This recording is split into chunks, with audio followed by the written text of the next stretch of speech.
Meet Alex, a people and technology leader. The man everyone looked up to. Confident, capable, and always in control. Every morning, Alex walked into his glass tower office like a champion, briefcase in hand, ambition in his stride.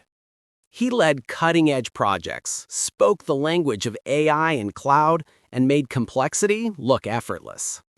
Teams loved his energy. A motivator, mentor, and manager who made success feel contagious. Quarterly charts always climbed upward. Applause filled the room, and confidence filled his heart. Lunches turned into power talks, stocks, new gadgets, and weekend getaways. The rhythm of a man on the rise. By evening, he cruised through city lights, music loud, believing this was what success looked like. A dream home, new car, smiling family. Every EMI disguised as achievement. Every loan called progress. Late nights with glowing screens, sipping coffee, chasing deadlines, mistaking exhaustion for excellence. In the mirror, he saw a winner. Yet, the reflection whispered bills, debts, and sleepless doubts. Behind the charts and smiles, cracks were forming. Success was loud, but silence was coming. This was the peak of Alex's life, the moment before everything he built began to crumble. Success looked beautiful on the outside, but beneath it, Alex's finances were cracking, quietly, dangerously. One home loan, 2 personal loans, and a forest of EMIs. Every month, a new branch of debt grew. Credit cards became his quick fix. Swipe here, transfer there, a carousel spinning faster every week. He learned tricks, balance transfers, top-up loans, minimum payments, short-term relief, long-term trap. Each month felt heavier. EMI stacked like stones, and every paycheck broke under their weight. Nights turned into number battles. Bills on the table, calculators in hand, hope fading with each total. Salary day brought fake joy. Money in, money out, gone within hours. Just another breath before drowning. He smiled in front of friends. New phone, branded shirt, but behind that smile was silent panic. Banks started calling. Balances slipped. Every statement was a mirror reflecting poor decisions. At 2:30 a.m., he'd scroll through banking apps, eyes wide open, mind running on fear instead of sleep. Earn, spend, borrow, pay, repeat. The illusion of financial control, a perfect, painful loop. The cracks widened, missed EMIs, warning letters, interest piling up like sand in an hourglass. And then came the email, the one that would change everything. Corporate restructuring, the beginning of his collapse. Debt didn't destroy Alex overnight. It simply waited until the perfect moment to strike. Morning felt heavier than usual. Alex walked into the same glass tower that once echoed his confidence, but today the halls felt colder. Whispers floated through the corridors, small talks, sideways glances, office politics brewing beneath polite smiles. Inside the meeting room, Alex presented his updates, but no one was listening. Eyes were on screens, minds already made up. An email popped up. Restructuring update. The subject line alone froze his breath. Minutes later, HR called him in. Envelope in hand, words rehearsed, emotions absent. "We value your contributions. Unfortunately," this sentence that ended 12 years of loyalty. Alex sat in silence, clutching the paper that rewrote his life, while colleagues passed by, pretending not to notice. He finally understood. In the corporate world, only the company has a contract with you. You are replaceable in a moment. The same desk that once held his dreams now held a cardboard box, a mug, a photo, and unfinished memories. He dropped his ID card into the tray, a simple click that sounded like a door closing forever. In the elevator, the numbers blinked downward, each floor a memory, each beep a goodbye. Outside, the rain fell softly as another employee walked in to take his place. The machine never stops.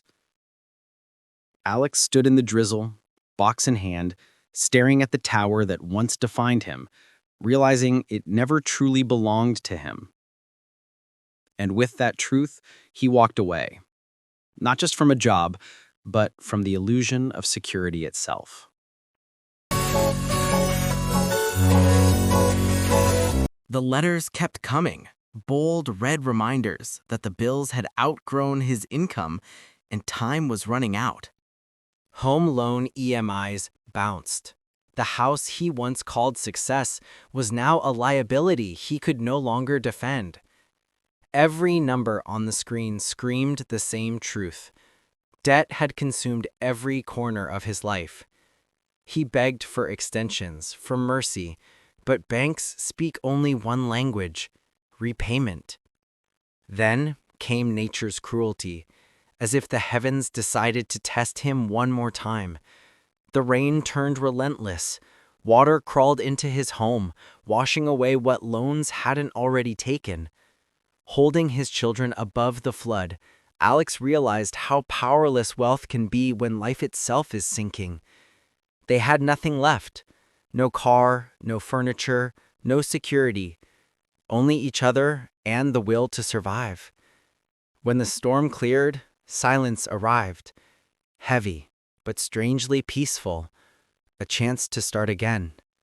He no longer felt shame, only clarity. Everything he owned had owned him in return.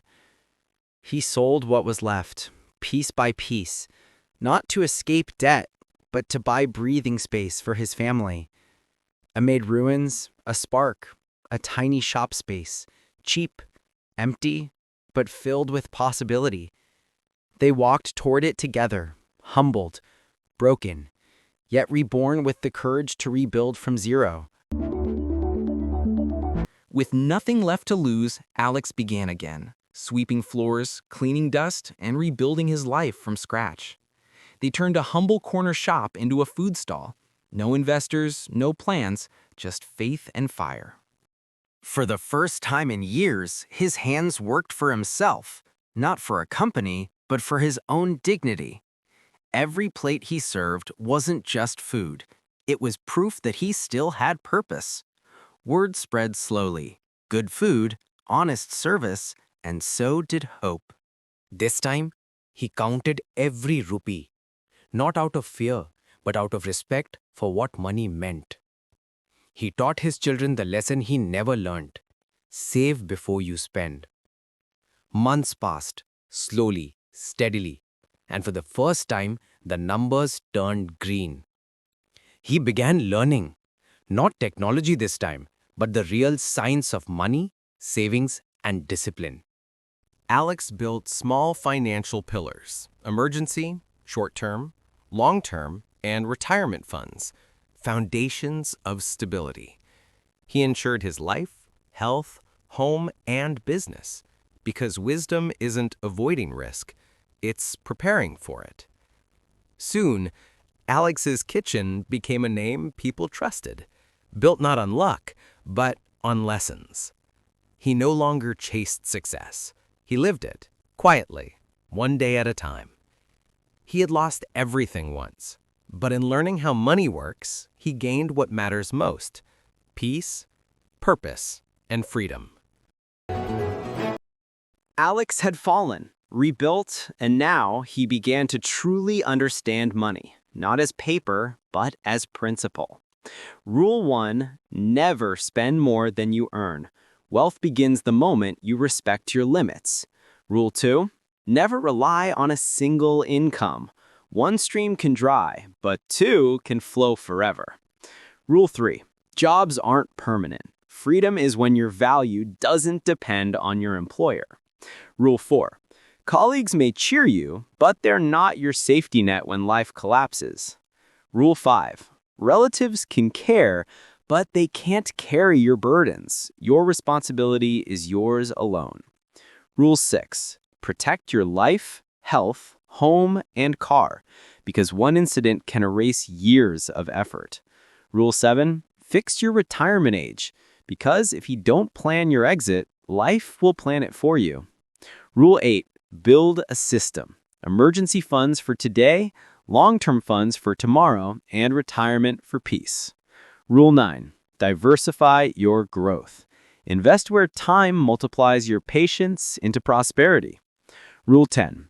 Teach what you've learned, because real success is when wisdom becomes legacy. The restaurant grew. The income multiplied, but this time he managed money, not the other way around. For the first time, Alex found peace, not in riches, but in control, clarity, and calm. He and his wife looked back and smiled, not because life was easy, but because they were wiser. Alex had finally learned the secret. Discipline is wealth, and wealth is freedom. Years passed, and Alex's small restaurant became a symbol of honest growth and quiet success. He no longer checked market trends or waited for promotions. His rewards came from purpose, not position. Every customer's smile was worth more than any corporate appraisal. He paid his staff first, saved second, and spent last. The new formula for real wealth. His family grew stronger, not through luxury, but through stability and love. Alex began mentoring young workers, teaching them the value of discipline, savings, and self-reliance. He told them, don't chase money. Build value, build trust. Money will follow. The same man who once feared debt now taught others how to break free from it. He became proof that failure is not the end. It's the beginning of wisdom. As years rolled by, his restaurant expanded, but his heart stayed simple. He spent evenings watching sunsets with his wife, knowing peace was the greatest profit. His children studied finance and entrepreneurship, carrying his lessons forward with pride. One day, as Alex looked at his journey, he smiled, realizing that the man who once lost everything had found himself. Because in the end, wealth isn't what you keep, it's who you become after losing it all.